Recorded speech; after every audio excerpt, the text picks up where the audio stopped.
My name is Dorothy Martinez, and I'm 80 years old. I live in a small apartment in Miami Beach, Florida, where the salt air seeps through the windows and the sound of the ocean is my constant companion.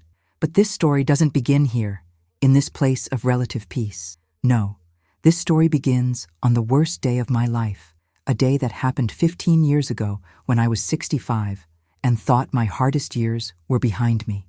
The slam of that door still echoes in my nightmares. It was a Thursday afternoon in July, the Miami heat so thick you could barely breathe. My daughter, Christina, stood in my living room with 2 suitcases and eyes that wouldn't meet mine. Behind her, 3 small faces watched from the couch. Daniel, 7 years old. The twins, Emma and Sophia, just 5.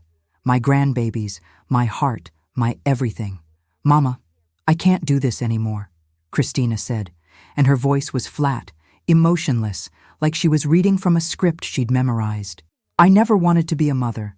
I tried, I really did, but I'm suffocating. I need to live my own life." I remember my hands were shaking as I stood there in my worn house dress, the one with the faded flowers that I'd owned for 10 years, because I couldn't afford to replace it. "Christina, what are you saying? Where are you going?" "I don't know. Somewhere. Anywhere." She picked up her suitcases. "The kids are yours now. You're good with them. Better than me." "Christina Marie Rodriguez." I grabbed her arm, but she pulled away like I'd burned her. "You cannot abandon your children. What kind of mother? The kind who never should have had kids in the first place," she screamed, and the children flinched. 7-year-old Daniel wrapped his arms around his little sisters, trying to shield them from the truth that was shattering their world. I tried to block the door, but at 65, with arthritis in my knees and exhaustion in my bones, I was no match for a desperate woman half my age. Christina pushed past me, and I heard her heels clicking down the hallway of our apartment building. I heard the elevator ding. I heard the lobby door slam. And then silence. The kind of silence that feels like drowning. Behind me, Emma started to cry. Not loud, dramatic sobs, but quiet, heartbroken whimpers that tore my soul in half. "Abuela, where did Mommy go?" I turned to face them, these 3 innocent children who had just been abandoned like yesterday's garbage, and I didn't know what to say. How do you explain to babies that their mother chose herself over them? How do you make that make sense when it doesn't even make sense to you? "Come here, my loves," I said, opening my arms. They came to me, all 3 of them, and we stood there in that cramped Miami Beach apartment, crying together as the afternoon sun painted everything gold through the dirty windows. "I need you to understand something. I wasn't prepared for this. I was 65 years old, living on $780 a month from Social Security. My husband, Roberto, had died of a heart attack 8 years earlier, leaving me with nothing but memories and medical bills I was still paying off. I lived in a 1-bedroom apartment that barely fit me, let alone 3 growing children. I had diabetes, high blood pressure, and knees that screamed every time I climbed stairs. But when I looked at those 3 faces, Daniel trying so hard to be brave, Emma with tears streaming down her chubby cheeks, Sophia clutching her stuffed elephant like it was the only solid thing left in her world, I knew I had no choice. Blood is blood. Family is family. And sometimes God asks us to be stronger than we ever thought possible. Please, if this story touches your heart, leave a like. Let me know you're listening. Let me know these children's struggle matters to someone out there. That first night was the longest of my life.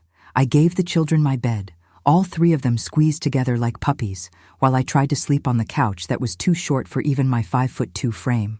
I lay there in the dark, listening to their soft breathing, and I did the math in my head. $780 a month.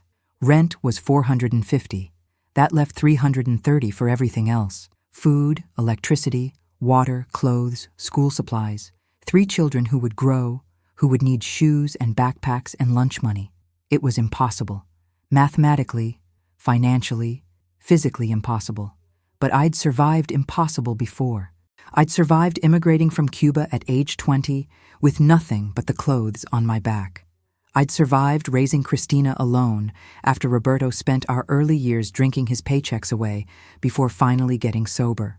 I'd survived Roberto's death and the crushing loneliness that followed. I'd survived poverty more times than I could count. I would survive this too. I had to, because those 3 children had no one else. The next morning, I woke before dawn, my body protesting every movement. Daniel was already awake, sitting on the edge of the bed, his thin shoulders tense with worry. At 7 years old, he already looked like he carried the weight of the world. "Abuela," he whispered, "is Mama coming back today?" I wanted to lie. God knows I wanted to give him hope. But lies have a way of rotting from the inside out, and these children deserve truth, even when truth was painful. I don't know, mi amor.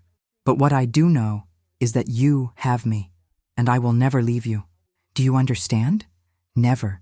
He nodded, but his eyes, those beautiful brown eyes just like his grandfather's, held a sadness no child should know. I got them ready for school that morning, digging through the few clothes Christina had left behind. Daniel's pants were too short, showing his ankles. The twins' dresses were stained and too small. They needed everything, and I had nothing to give.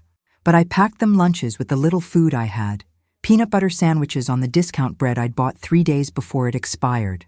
I walked them the 6 blocks to the elementary school, my knees protesting every step, holding their small hands in mine.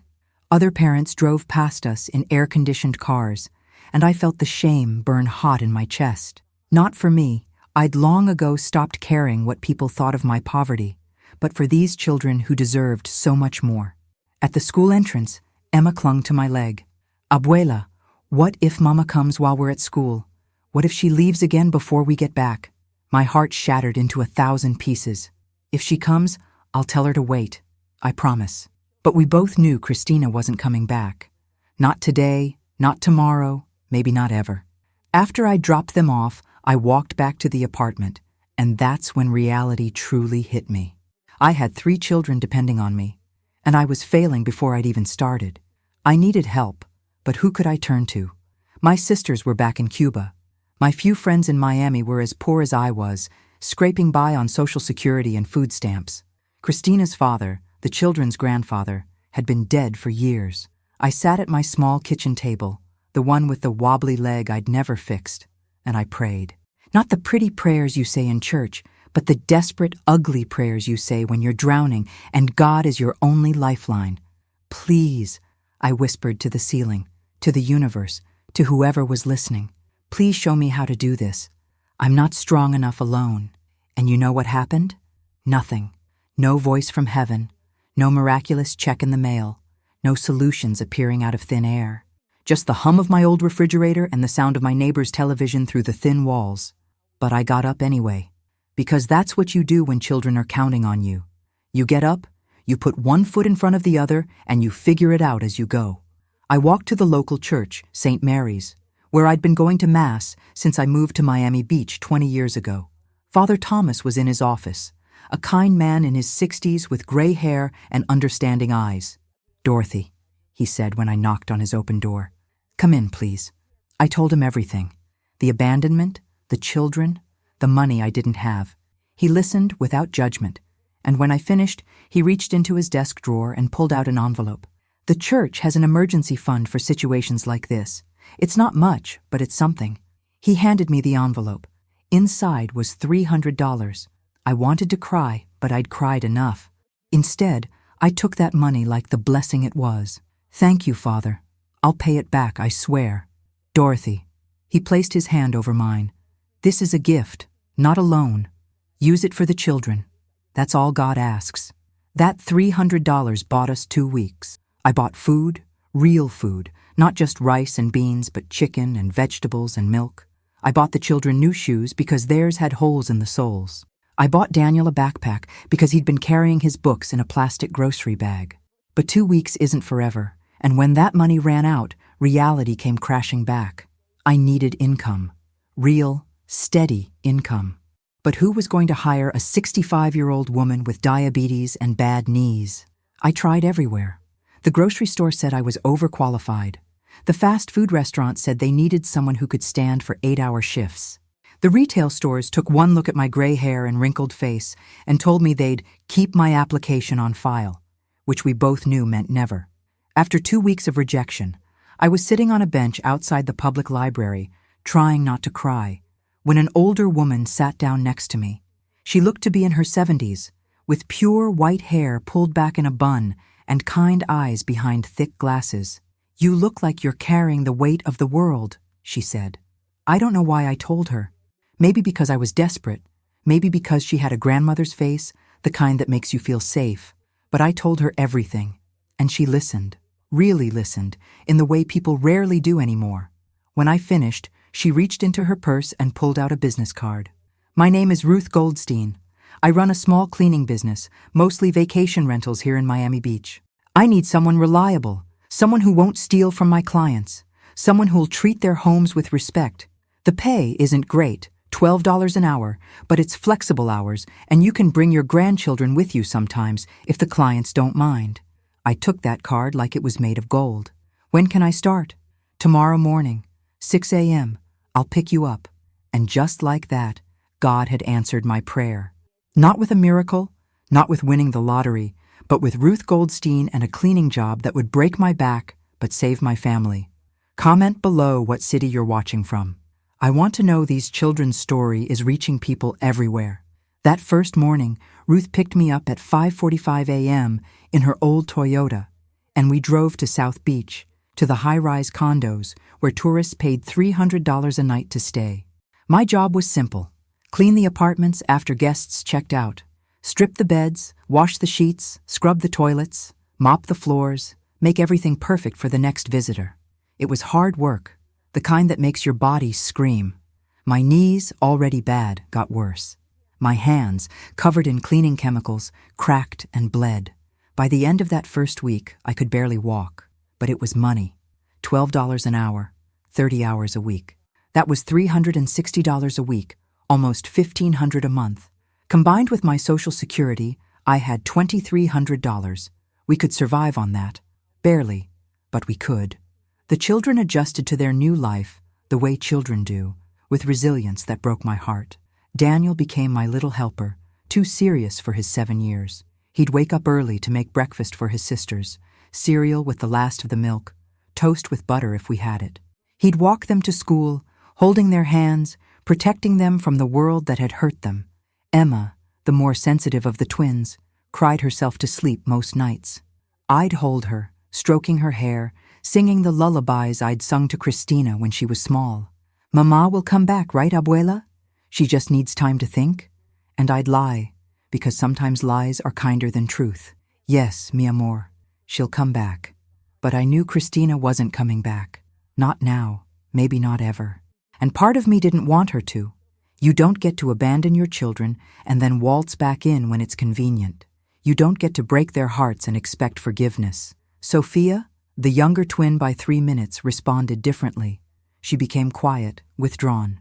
She stopped talking in complete sentences, communicating only in nods and head shakes. Her teacher called me in for a conference. "Mrs. Martinez, I'm concerned about Sophia. She's not participating in class. She sits alone at recess. The school counselor thinks she might be depressed." Depressed. At 5 years old, because her mother had thrown her away like trash. "What can I do?" I asked, because I genuinely didn't know. I was barely keeping us fed and housed. I didn't have money for therapy or doctors who specialized in childhood trauma. The teacher, a young woman named Miss Anderson with sympathy in her eyes, said, "Just love her. That's all any child really needs. Love and stability and knowing someone won't leave." So I loved her. I loved all 3 of them with every broken piece of my heart. I made sure they knew that no matter what, I would be there. When they woke up, I'd be there. When they came home from school, I'd be there. When they were scared in the night, I'd be there.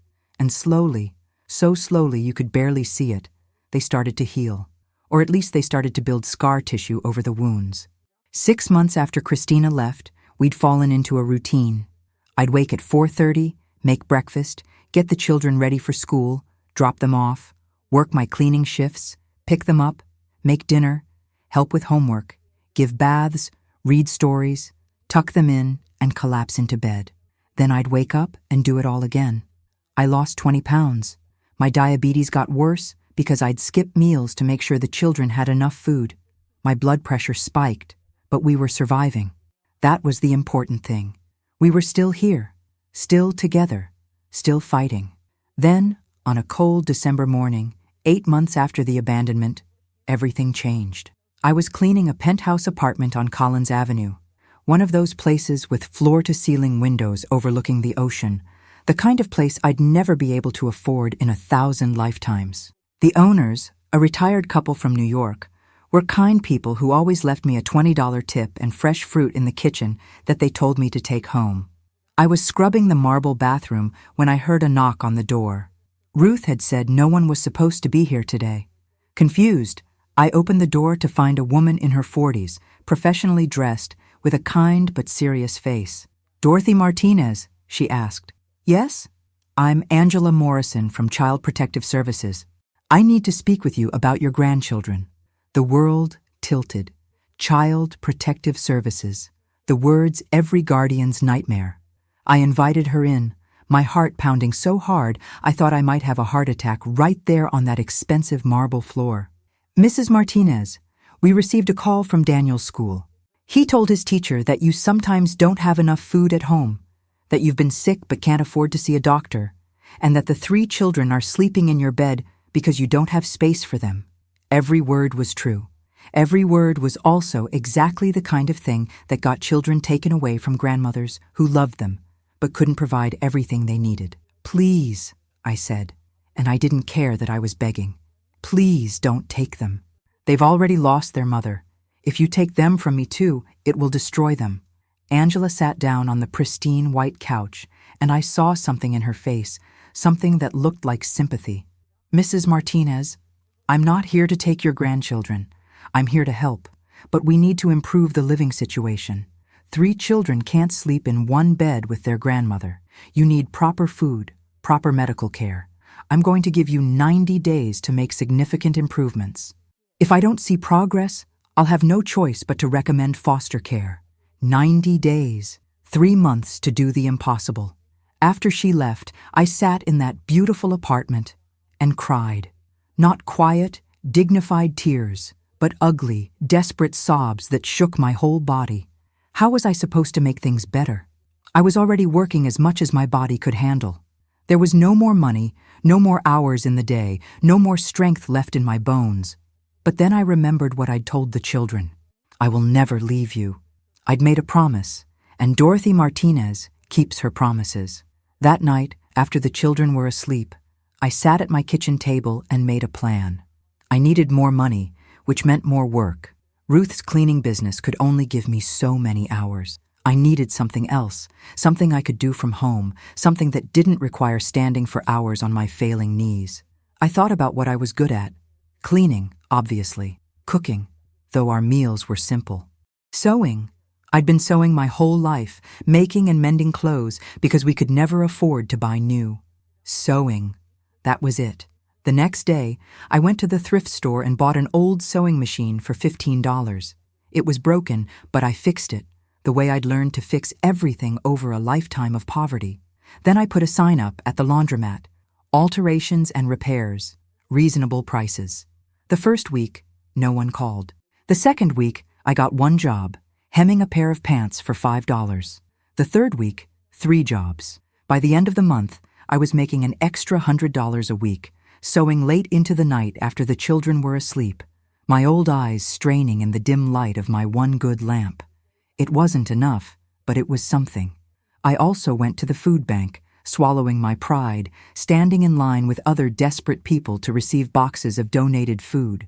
Canned vegetables, pasta, rice, sometimes even meat that was close to expiring. It wasn't fresh or organic or the kind of food I'd want to feed growing children, but it filled their stomachs, and that was what mattered. I took the children to a free health clinic, where a tired doctor examined them and declared them healthy despite everything.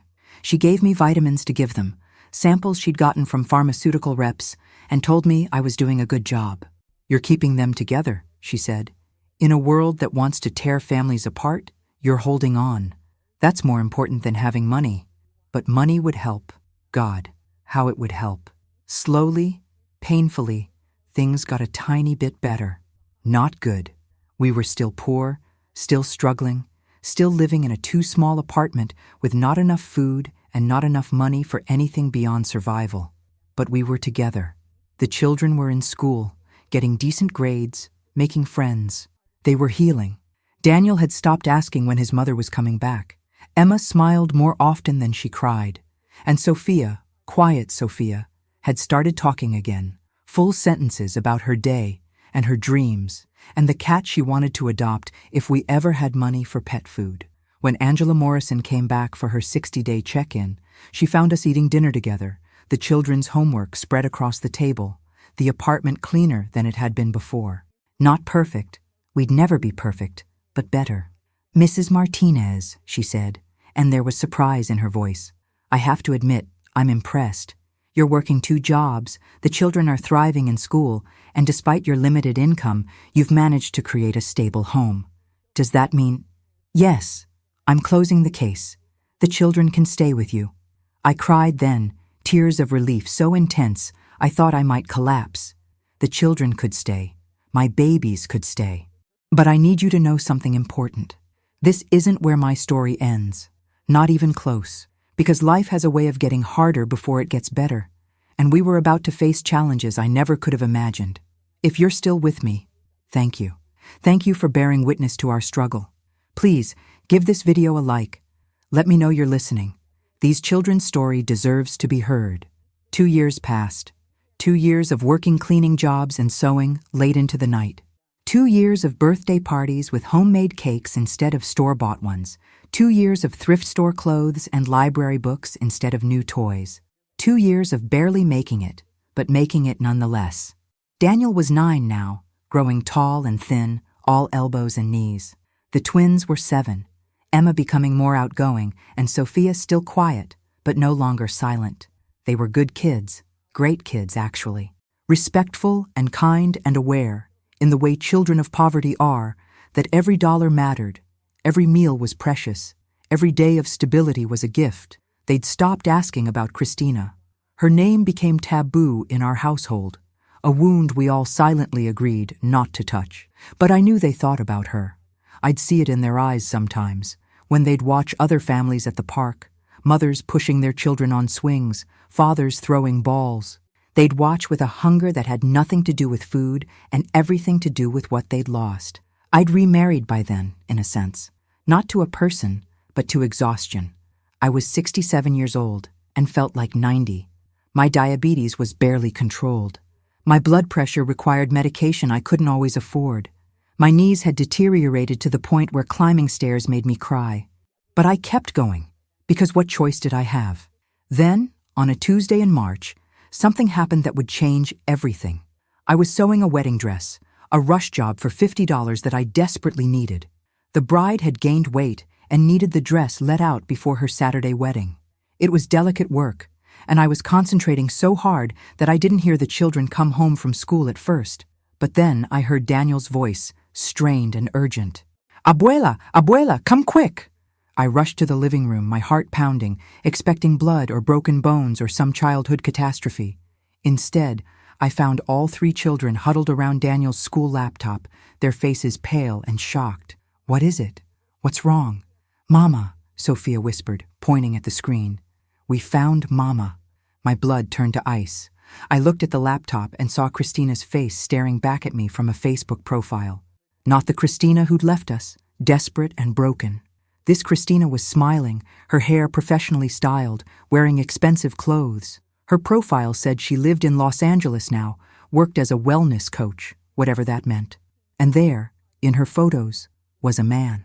Handsome, successful looking, his arm around her waist. The caption read, "2 years with my love, blessed and grateful." 2 years. She'd been in a relationship for 2 years, living her best life in California while her children wore second-hand clothes and wondered why they weren't enough to make her stay.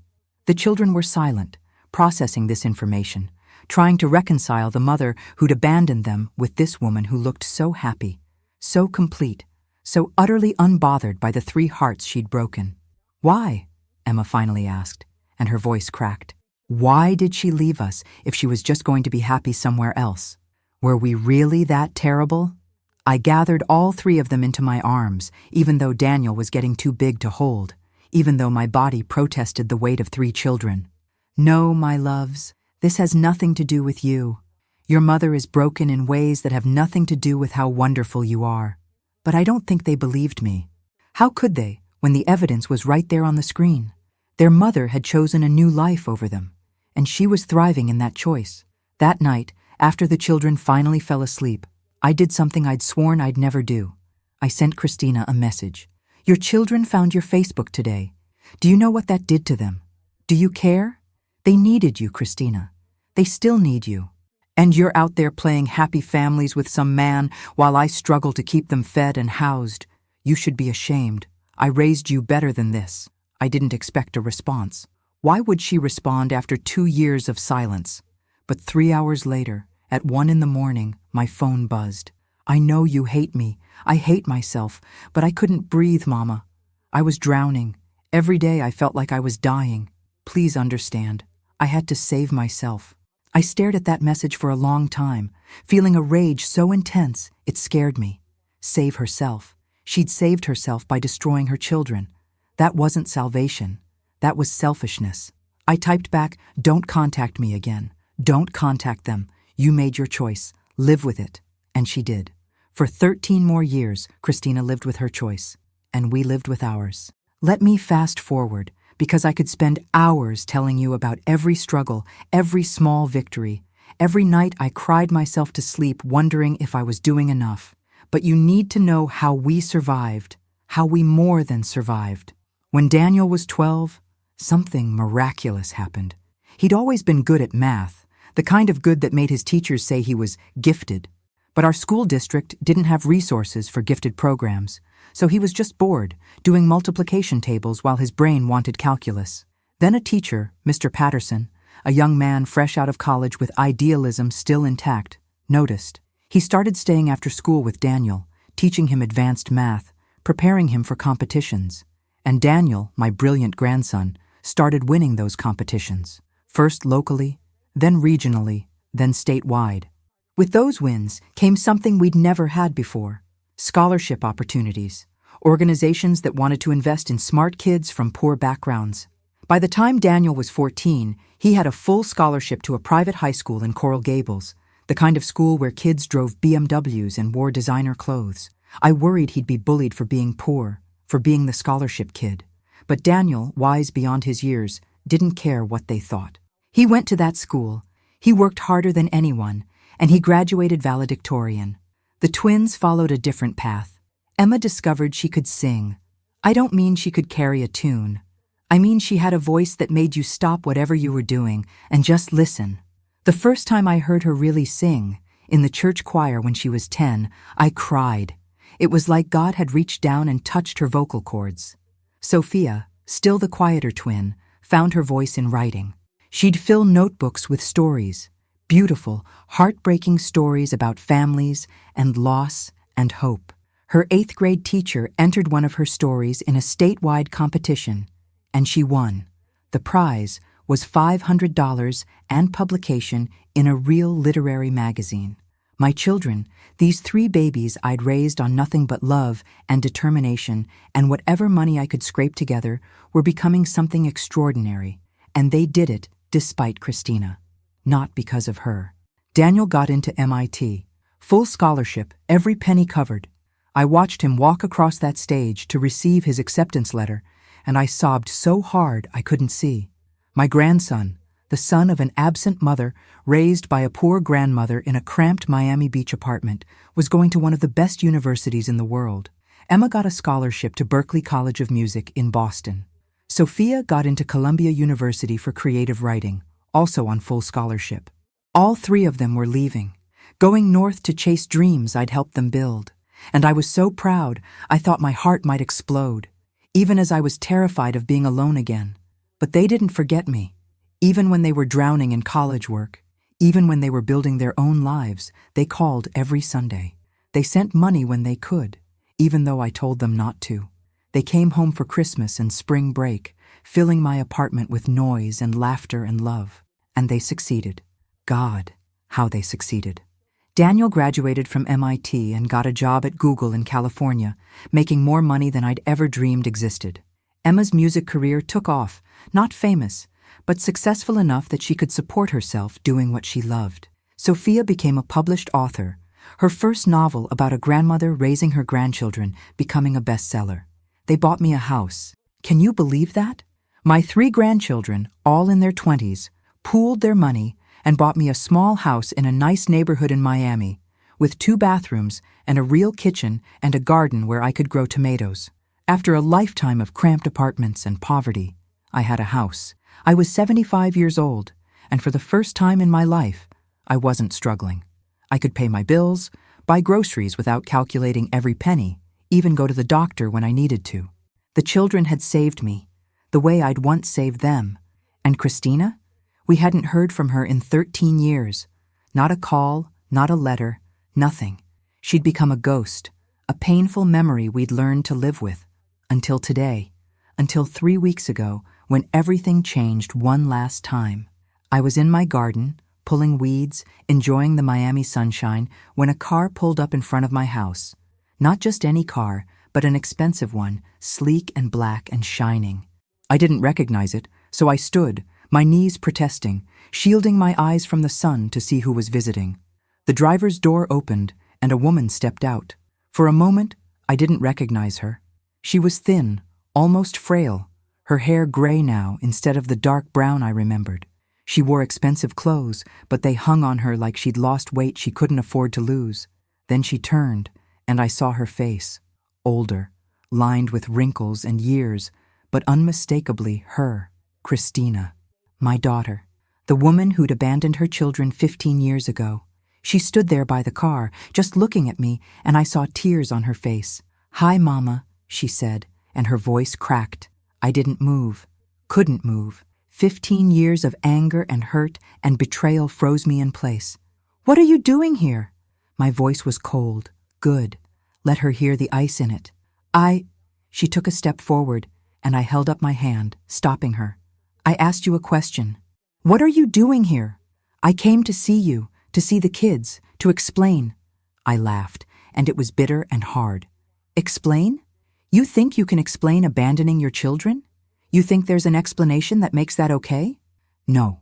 She was crying openly now. "No, there's no explanation that makes it okay. But I need to try. I need you to hear me." "Why now?" I demanded. "Why, after 15 years of silence, do you suddenly want to be heard?" Christina reached into her car and pulled out a folder. She walked toward me, slowly, like she was approaching a wild animal, and handed it to me. Inside were medical papers, diagnosis reports, words I didn't fully understand, but got the gist of. Stage 4 breast cancer, metastatic, terminal, 6 months to live, maybe less. I stared at those papers, and I felt nothing. No sympathy, no sadness, just a cold emptiness where my maternal love used to be. "You're dying," I said flatly. "Yes, and now you want forgiveness. Now, when it's convenient for you, when you need something, you come back." "Mama, please, don't call me that." The words exploded out of me. "You lost the right to call me Mama when you walked out that door 15 years ago. You lost the right to call those children yours when you abandoned them. You don't get to come back now, dying, and expect us to comfort you." Christina collapsed onto my lawn, her expensive clothes getting dirty in the grass, and she sobbed like I'd never heard anyone sob before. "I know," she gasped between cries. "I know I don't deserve anything, but I'm not here asking for comfort. I'm here asking for a chance to apologize, a chance to tell my children I'm sorry before I die. That's all." I looked at this woman, this stranger who used to be my daughter, and I felt torn in half. Part of me wanted to forgive her, to give her the peace she was desperately seeking. That was the Christian part of me, the part that believed in redemption and mercy. But the other part, the part that had held 3 sobbing children on that terrible July day, the part that had worked myself to exhaustion to keep them fed and housed, the part that had watched them cry themselves to sleep, wondering why they weren't enough for their mother to stay. That part wanted Christina to suffer the way she'd made us suffer. "Do they know you're here?" I asked. "No. I wanted to talk to you first, to ask your permission. My permission." I almost laughed again. "You didn't need my permission to abandon them. Why do you need it now to apologize?" "Because they're adults now, and I don't want to hurt them more than I already have. If you think seeing me will damage them, I'll leave." I'll die without ever seeing them again. But if there's a chance, any chance that closure might help them, then I'm begging you, Mama, let me try. I stood there in my garden, this garden my grandchildren had bought for me, in this house built on their success despite their mother's failure, and I had to make an impossible decision. Do I let Christina see them? Do I let her disrupt the peace they've built? Do I let her back into lives she destroyed? Comment below what you think I should do. Should I let her see them? After everything, does she deserve that chance?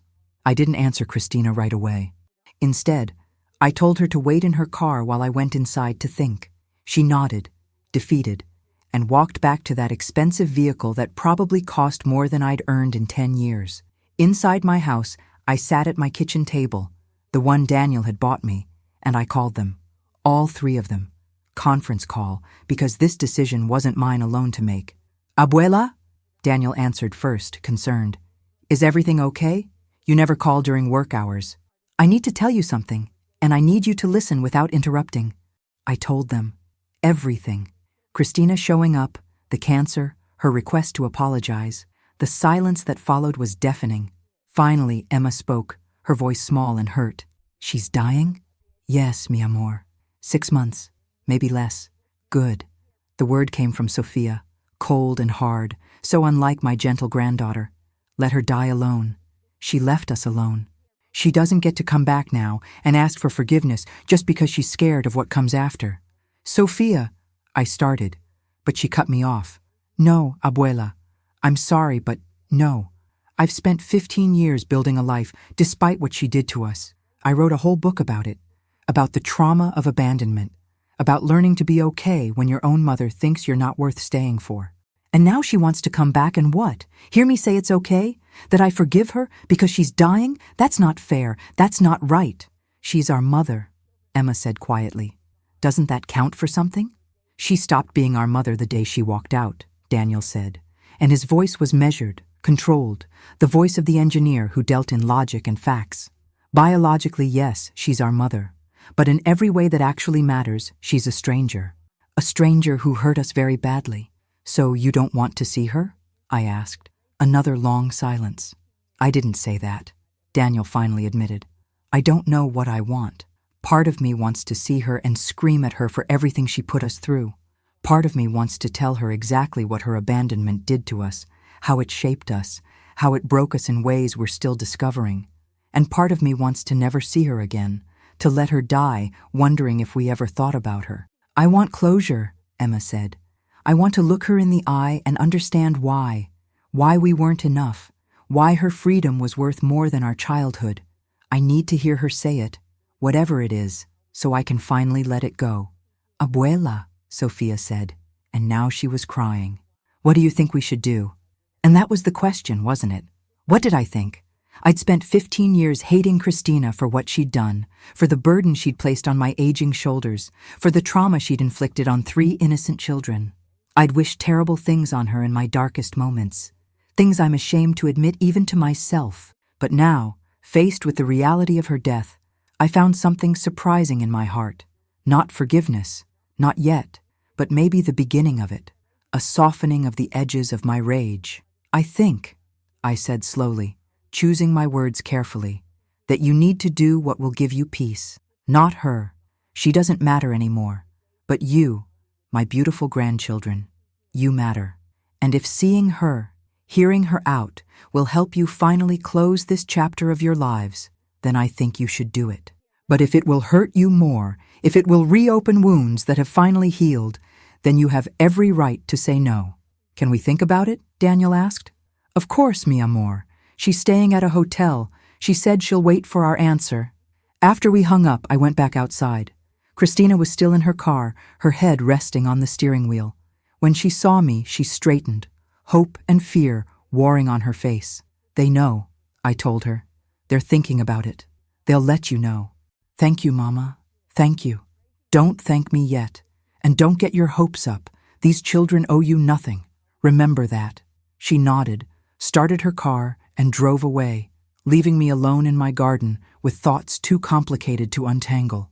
3 days later, they came home, All three of them, taking time off work and school to fly to Miami to deal with this situation together, the way they'd learned to deal with everything together after Christina left. We sat in my living room, this room that had seen so much pain and so much joy, and we talked for hours about the abandonment, about the years that followed, about the scars they still carried. Daniel admitted he had trouble trusting women in relationships, always waiting for them to leave. Emma confessed she'd been in therapy for 5 years, working through abandonment issues. Sophia said her entire writing career was built on processing the trauma of being unwanted. She didn't just leave, Sophia said, tears streaming down her face. She destroyed something in us, a fundamental sense of security, of being lovable, of being worth staying for. Do you know what it's like to spend your whole life wondering what's wrong with you, that your own mother couldn't love you? I held her while she cried, this brilliant, talented woman who still carried the wounds of a 5-year-old child. Finally, they made their decision. They would see Christina. Not to forgive her, but to speak their truth, to tell her exactly what her abandonment had done to them, to take back some power in a story where they'd been powerless. But you need to be there, Abuela, Daniel said. We can't do this without you. So I called Christina and told her to come to my house the next afternoon. 1 hour. That's all she'd get.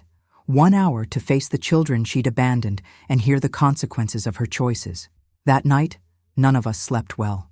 I heard them moving around the house, getting water, pacing, dealing with their own thoughts and fears. I understood. How do you prepare to face the person who broke your heart when you were too young to understand heartbreak? The next afternoon, at exactly 2 p.m., Christina's car pulled up. She looked worse than she had 3 days ago, the cancer taking its toll. Or maybe it was the stress of what she was about to face. I answered the door, and she stood there, trembling. Are they here? Yes. Come in. The children were sitting on the couch, all 3 of them together, the way they'd always faced hard things. Christina saw them and stopped, her hand flying to her mouth. Oh my God. You're all so grown up. What did you expect? Sophia's voice was sharp. Children grow up, even abandoned ones. Christina flinched, but didn't argue. She sat in the chair I pointed to, across from the couch, and we all stared at each other in uncomfortable silence. Thank you for seeing me, Christina finally said. I know I don't deserve it. You don't, Daniel agreed. But we're not doing this for you. We're doing this for us. So speak. Say whatever you came to say. Christina took a shaky breath. I want to start by saying I'm sorry. I'm so sorry for leaving you. There's no excuse, no explanation that makes it okay, but I want you to know it had nothing to do with you. You were perfect. You are perfect. The problem was me. Mom, that's not good enough, Emma said. Everyone has problems. Everyone struggles, but they don't all abandon their children. Why did you? I was drowning, Christina said, and now she was crying. Every day felt like I was suffocating. I'd wake up and the first thought in my head was that I wanted to die. I'd look at you, my beautiful children, and feel nothing but overwhelming panic. I couldn't breathe. I couldn't think. I couldn't be the mother you deserved. So you left, Sophia said flatly. So I left, and for a while, I felt relief. I felt like I could breathe again. I built a new life in California, started over, pretended I didn't have 3 children I'd abandoned. She looked at each of them. But the guilt never went away. Every day for 15 years I thought about you. Every birthday, every Christmas, every milestone I was missing. And I hated myself more than you could ever hate me. Good, Sophia said. You should hate yourself. Do you know what you did to us? Do you have any idea? No, tell me, please, I need to hear it. And they did. For the next hour, my grandchildren told their mother exactly what her abandonment had done to them. Daniel talked about the fear, the constant worry that his grandmother would die and leave them truly alone. Emma described the nights she cried herself to sleep, convinced she was fundamentally unlovable. Sophia read passages from her book, the one about a little girl whose mother left, and how that little girl spent her whole life trying to figure out what she'd done wrong. Christina listened to all of it, crying, occasionally trying to apologize, but mostly just bearing witness to the damage she'd caused. When they were done, exhausted from emotions they'd been holding for 15 years, Christina spoke again. I don't expect forgiveness. I don't deserve it. But I want you to know that leaving you was the worst mistake of my life, the biggest regret, and if I could go back and change it, I would. Not because I'm dying and scared, but because you deserved better. You deserved a mother who stayed and fought through her demons instead of running from them. Why now? Daniel asked. Why come back now? Because I'm dying, and I realized I couldn't leave this earth without at least trying to apologize, without at least giving you the chance to tell me how you feel. Even if you hate me, especially if you hate me, you deserve that. The room fell silent again. I watched my grandchildren process everything, saw the war on their faces between anger and sympathy, between justice and mercy. Finally, Emma spoke. I don't forgive you. Not yet. Maybe not ever. But I'm glad you came. I'm glad I got to tell you how much you hurt us. And I'm glad you know, before you die, that we turned out amazing despite you, not because of you. I can see that, Christina said, looking at each of them with what looked like genuine pride. You're extraordinary, all three of you. And that's because of her. She looked at me. That's because Mama did what I couldn't. She loved you enough for both of us. I didn't respond. What was there to say? Daniel stood up. I think it's time for you to leave now. You said what you came to say. We said what we needed to say. Now it's done. Christina nodded, standing on shaky legs. She looked at each of the children one more time, memorizing their faces perhaps, and then she looked at me. Thank you, Mama, for everything, for saving them, for being the mother I couldn't be. She walked to the door, and I thought that was it, the end of the story. But then Emma did something that surprised all of us. She stood up and walked over to Christina. Wait, Emma said. I lied. Part of me does forgive you. Not the part that's been angry for 15 years. Not the part that still hurts. But there's a small part of me. Maybe the part that still remembers you reading me bedtime stories when I was 3, that forgives you. Because holding on to this anger is exhausting and I'm tired. I'm so tired. She hugged Christina, briefly, awkwardly, and Christina sobbed into her shoulder. Thank you, Christina whispered. Thank you, my beautiful girl. Then Emma stepped back, returning to her siblings, and Christina left. We watched her car drive away, and I had the feeling we'd never see her again. Bring me to the present day. Christina died 3 months after that meeting. The cancer took her quickly in the end, and she died in a hospice in Los Angeles, attended by the man she'd been with for the past years. She'd called me once before she died, her voice weak, just to say goodbye and thank you one more time. Are you at peace? I asked her. No, she admitted. I don't deserve peace, but I'm grateful. Grateful that I got to see them one last time. Grateful that they gave me that chance. She was buried in California. The children didn't go to the funeral. They'd said their goodbyes, and that was enough. Now, here I am, 80 years old, sitting in my garden in Miami, watching the sunset paint the sky orange and pink. My grandchildren are thriving. Daniel just got promoted at Google. Emma's new album is getting critical acclaim. Sophia's second book is in the works. They call me every Sunday, like always. They visit when they can. They're talking about buying me a bigger house, but I tell them I don't need bigger. This house, this garden, it's enough, more than enough. Sometimes I think about Christina, not with anger anymore, just with a sort of sad acceptance. She was broken in ways I couldn't fix, damaged in ways that made her destroy the most precious things in her life. I don't forgive her, not completely, but I understand her a little better now. And I'm proud. Proud of the children we raised together, me and Christina, even though she wasn't there for most of it. They turned out beautiful and kind and strong. They turned out like warriors who've seen battle and survived. They turned out like winners. As for forgiveness, that's complicated. Emma forgave her, at least partly. Daniel and Sophia haven't, and maybe they never will. And that's okay. Forgiveness isn't mandatory. Peace doesn't require it. Sometimes the best you can do is accept what happened, process the pain, and move forward without the weight of it destroying you. I raised 3 children alone, from ages 7, 5, and 5 to adulthood. I did it on poverty wages and Social Security and sheer stubborn determination. I did it with diabetes and bad knees and exhaustion so deep it lived in my bones. I did it because they needed me, and because love, real love, doesn't give up just because things get hard. And now, at 80 years old, I get to watch them live their best lives. I get to see them happy and successful and whole, despite the cracks that will always be there from their mother's abandonment. Those cracks are part of their story, part of what made them strong. So when people ask me if I regret taking them in, if I wish I'd let the state handle it, if I'm angry that I had to sacrifice my retirement years to raise children again, I tell them the truth. Those 15 years were the hardest of my life.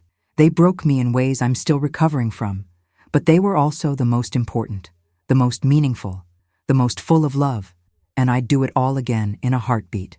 Thank you for listening to my story. Thank you for bearing witness to our struggle and our triumph. If this story touched you, please leave a like, leave a comment telling me where you're watching from. These children's journey, my journey, it matters. And knowing that people heard it, that makes the pain worth it. I'm Dorothy Martinez. I'm 80 years old. I live in Miami Beach, Florida. And I raised my 3 grandchildren alone after my daughter fled. She came back 15 years later asking for forgiveness, and we gave her something better than forgiveness. We gave her truth. And then we moved on, building lives so beautiful that her absence became just a footnote in our story of survival. That's the end. Or maybe it's just the beginning, because my grandchildren are talking about having children of their own someday, and I'll be great-grandmother Dorothy, and I'll tell their babies this story about how love wins, about how family isn't always blood, about how sometimes the people who abandon you do you the greatest favor of all. They show you who will really stay. And I'll be there. As long as God gives me breath, I'll be there. Because Dorothy Martinez keeps her promises. Always.